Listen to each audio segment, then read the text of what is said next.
Good day. I'm going to be talking to you today about social justice and my journey as an educator. I'm going to be holding this piece of paper. I'm a teacher. It brings comfort. My stories will come from here, and it's so very important to that journey. My journey has been influenced by my ancestors and my history, and in particular, my grandmother. I will be bringing to you today the spirit of my grandmother, the grandmother who made me who I am today. You see, schools today are more diverse than ever before. There are children in our schools from all over the world. They speak many languages, they have many cultures, they have many identities, and they come from diverse homes and backgrounds. I believe that all children, all of them, no matter where they come from, have a right to learn, that they can learn, and that their values, who they are, and where they come from. This is my cause, this is my story, influenced by my ancestors. You see, I am an educator who challenges all forms of inequities in schools and education based on social and human difference. But I did not arrive here today in the beliefs I hold by the snap of a finger or a tweet. The educator I am today has been a journey grounded in the past, Sankofa. The spirit of Sankofa provides a platform. It tells us our stories, and it guides the path to new discoveries and new challenges grounded in our histories and traditions, and supported by the spirit of our ancestors lifting us on their shoulders, silent but an ever-present light. My grandmother is my light. Embedded in the construct of Sankofa is not only the idea of the past, but also the energy and the present and the future. You see, Sankofa is an Akan word that means we must go back and reclaim our past so we can move forward. We must understand how and why we became who we are today. I was born and raised in rural Jamaica, notwithstanding the last name Lopez, and I'm sure many of you are wondering, where did that come from? I went to an all-girls Catholic high school in Montego Bay at a time when classism and racism were not challenged as they are today, when big afros and bell-foot pants and peace signs were cool. Some of you might remember those days. Chewing gum in public could get me a detention. Nail polish at school was not allowed, and my uniform had to be 3 inches below my knee, and a straw hat was part of my uniform. I grew up with a grandmother who always said that it was important to embrace who you are. You see, she was an important part of our life and our family, not because I didn't have parents, but because the extended family is so important. Mammy. She was affectionately called Mammy. She guided the family with quiet strength and calm. She had a saying for every and many stories to tell. Stories of empowerment, stories for every one of her grandchildren. Those stories have given me the confidence to step boldly into this world as a proud Black woman, assured of where I come from and who I am and where I am going, with the future in my mouth, always reflecting on what I can learn from the past. Growing up with my mammy in Jamaica, I learned at a very early age about social justice. You see, back then in Jamaica, we didn't talk about social justice. We just talked about caring, caring for the neighbors. My grandmother did not talk about that. She simply did what was good. On our land, we had many, many fruit trees. Apples, star apples, oranges, bananas. We planted yams and peas and many vegetables. Mammy would ask a neighbor to climb the tall breadfruit trees and pick a beautiful rounded breadfruit. As a child, I would stand below the tree to ensure that they were not damaged and pick out a pretty, pretty breadfruit to be roasted. For me, you see, that's my Sankofa. That's the past. And I'm sure we all have a reaching back to memories of the past.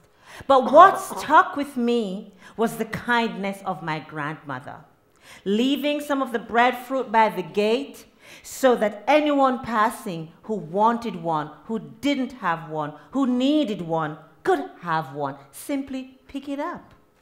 By the end of the day, they were all gone. That was the example she set. So I learned very early what it meant to care for others, even those I didn't know. I learned very early on what it meant to care for others who were not like me. I learned very early on what it meant to be an educator from the soul who would care for other people's children just as if they were my own. That was the example she set.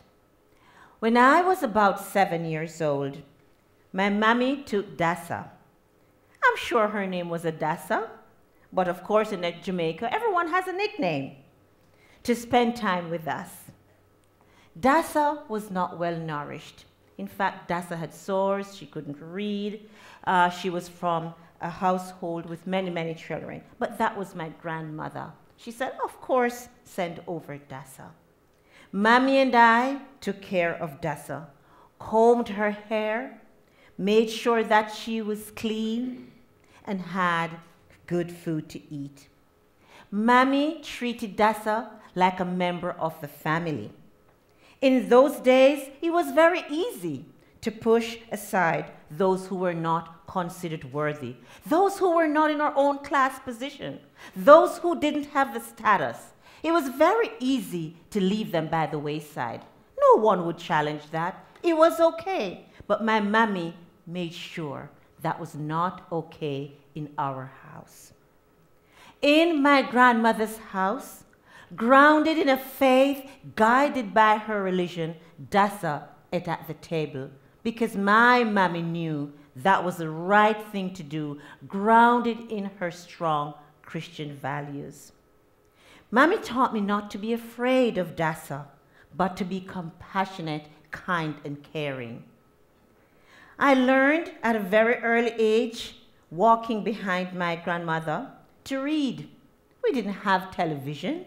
Books were my friend. I read for entertainment, old newspapers, and of course she made sure I read the Bible. Am I still reading it now? I'm sure she would have something to say about that. Mammy was religious. Her faith was her strength. I knew I wanted early on to be a teacher. The chairs in our house were my students, and actually I would recall strapping them when they wouldn't talk back at me. Mammy would say, "Anne, you talk so much, we've got to find your profession where you can talk." She knew somehow in her soul that was my calling. The first moment I entered school and started my journey as an educator, Mammy has been my light, my Sankofa.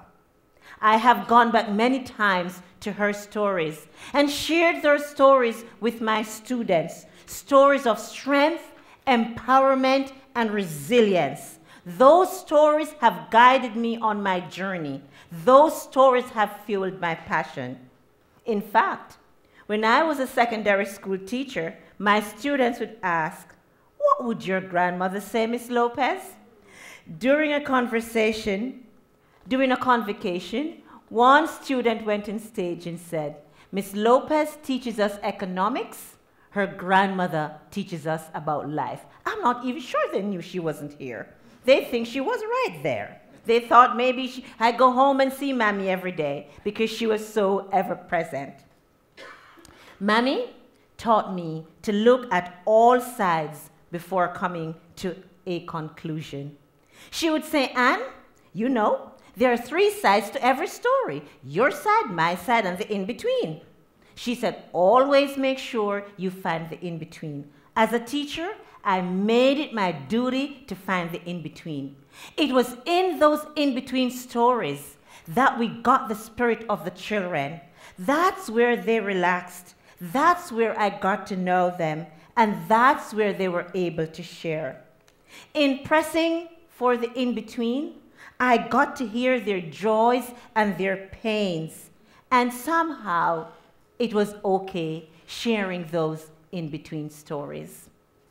Growing up with Mammy, my grandmother in Jamaica, every Sunday, we would go for a walk to visit the sick in the community and take a bottle of cream soda aerated water. That's what we call it in Jamaica, not pop. Now it's called pop. Of course, that was after the Sunday dinner. Rice and peas and coconut milk and a nice piece of roast and a lot of gravy. Mammy would sit down in the homes of our neighbors, no matter how small the room, or how poor, or how simple those circumstances were. It didn't matter if there were no chairs or fancy chairs. Mammy was there to give a comforting hand. She would say, how you do? She would listen. She gave encouragement and said a word of prayer before we left. She was a great listener. I learned from my grandmother's visits on Sundays and how she treated others, not to let class status and poverty get in the way of knowing others and judging others.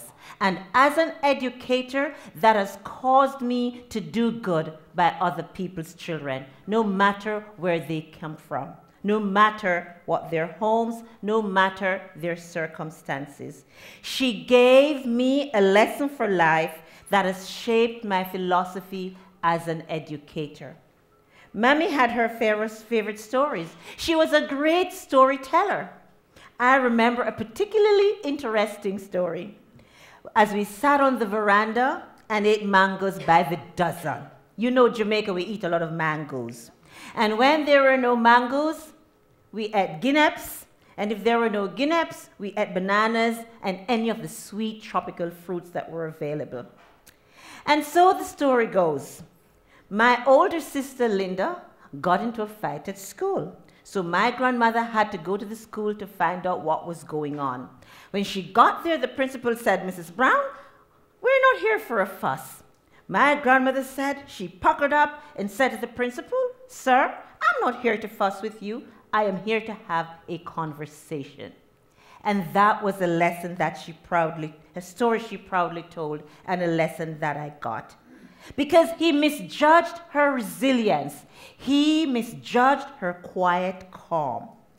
And of course, in the face of adversity, Mammy didn't raise a voice. She was a strength, a quiet strength of empowerment. She taught me, and never give up. Make your argument, do your research, and be brave. Mammy voted in every election as long as she could move. She always knew what the circumstances were. She always knew what the issues were. She would simply say, as long as we make life better for the poor people. As a matter of fact, that was her civic duty, and I was raised with that civic duty. My grandmother has been a source of inspiration and empowerment. Reflecting on her life in the spirit of Sankofa and what she stood for has helped me to form my own identity and has impacted all aspects of my life. Because of her, I have a strong belief in social justice and equity. Make no mistakes, I do make no apologies. I challenge all forms of injustice particularly in education. Assumptions and stereotypes about other people's children. Assumptions and stereotypes that prevent some students from achieving their full potential. And so we must create positive and inclusive learning environments. That's what I got from my grandmother, my Sankofa. I walk each day knowing that I'm bolstered by her teachings, constantly reaching back as a source of strength. She would tell me, Anne, if you don't know where you're going, you will not know if you don't know where you're coming from, you will not know where you're going. I use the Peruvian quote that says, little by little, one walks far, as a metaphor for my journey from a child growing up in rural Jamaica to becoming an educator in Canada and the academic director of initial teacher education at one of the most prestigious institutions in Canada. It is a story of navigating unknown spaces, that's Sankofa, as an outsider and as an immigrant, while at the same time finding spaces to become. Wrestling with the tensions of different cultures and worlds, that's Sankofa. From an early beginning and acting as a social justice educator, this was setting motion. So I draw on the images of a great people. In those moments of challenge and tensions, the spirits of my ancestors, Sankofa, their strength in the Underground Railroad, their journey across the seas, their endurance in foreign lands and in harsh fields, I draw on the strength of my ancestors, my Sankofa. I also draw on the images of a great people, a great civilization. They built pyramids and read the stars. I draw on the strength of my ancestors, Sankofa.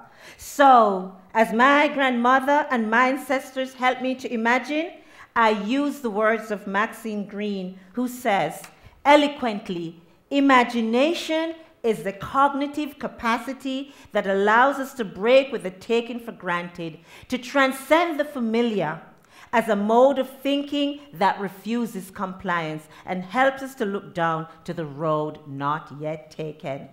One's past is as important as one's future and one's journey. So in order to make best of our future, we must go back to the past. As educators, we have to help our children to find their past, their identities, those spirits that will make them strong and whole and be successful citizens. Thank you.